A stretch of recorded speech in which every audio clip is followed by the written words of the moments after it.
here at the Tahlequah City Cemetery at the family lot of the Staplers. The eminent historian Dr. T.L. Ballinger said that the Tahlequah City Cemetery was the Westminster Abbey of this whole area. The Stapler family were very productive members of this community from a very early day.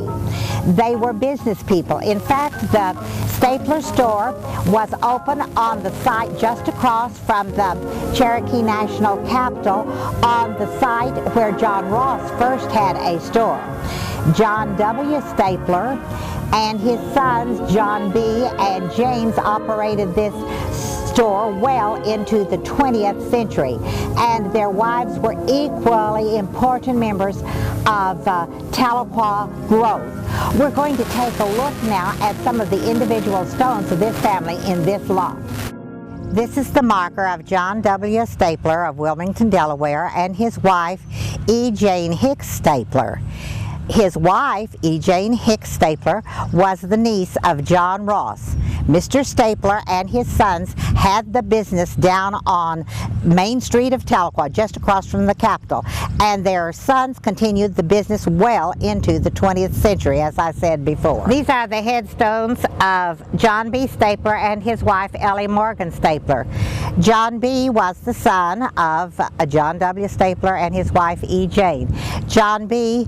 lost his eyesight in late childhood and drove himself to their store on Muskogee Avenue, or Main Street of Tahlequah, in a little pony cart. The pony knew where to take Mr. Stapler. His wife, Ellie Morgan, was the sister of Gideon Morgan, the senator in the Cherokee Nation government. We're here at the James W. McSpadden Sr. family plot. Mr. James W. McSpadden Sr. started the first flour mill in what is now Oklahoma in the 1880s. This stone is the stone of his little daughter, who died as a young child, and the family were so grieved that they had the stone imported from Italy. It's a work of art. It's of Italian Carrara marble, sculpted in Italy. This is the headstone of Reverend Evan Jones.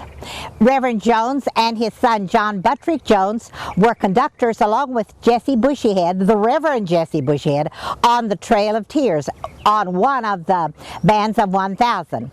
The Reverend Jones and his son worked with the Cherokees here in the New Nation after the Trail of Tears. And interestingly enough, he was a native of Wales, immigrated to London, and then came to the United States, was with the Cherokees in the East, as I said, led a band of 1,000, and then worked with them all his life, his beloved Cherokee people, here in the Tahlequah area.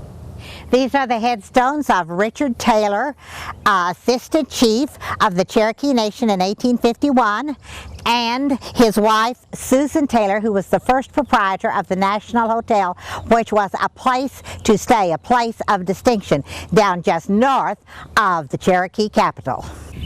W.W. Hastings served the Cherokee Nation as Superintendent of Education and Attorney General, and he was also our congressman from this district for 18 years.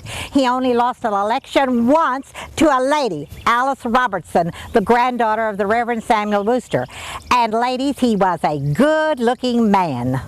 Behind me is Cherokee Chiefs Row in the Tahlequah City Cemetery. Buried here are Dennis Wolfe Bushyhead, who lived from 1826 to 1898. Went to the gold rush yet, and when he was at 23 years old, and became Chief of the Cherokees, Principal Chief. Joel B. Mays, who was Principal Chief 2 times, and died in the old Fuller Hotel downtown. C.J. Harris, Principal Chief.